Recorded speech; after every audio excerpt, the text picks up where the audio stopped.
Common castor butterfly sapping on lantana fruits. Hello friends, myself Pawan Damur from Pune, Maharashtra, India. Observing butterflies from the past 7 to 8 years.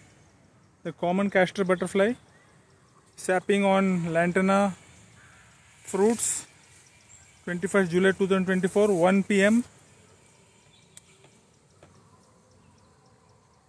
This is a very good observation wherein the butterfly is sapping on the fruits, lantana fruits. See, even the lantana, even though it is growing like a pest, but it is important in nature for the birds and butterflies, as the birds feed on the fruits and the butterflies also feed on the fruits and nectar on their flowers.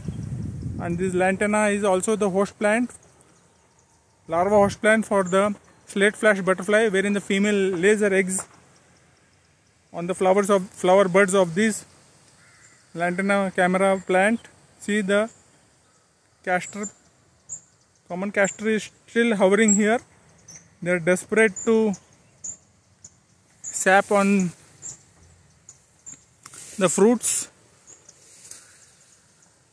See here, that's the common castor butterfly, a beautiful orange color butterfly from the nymphalid family. Have a great day, friends.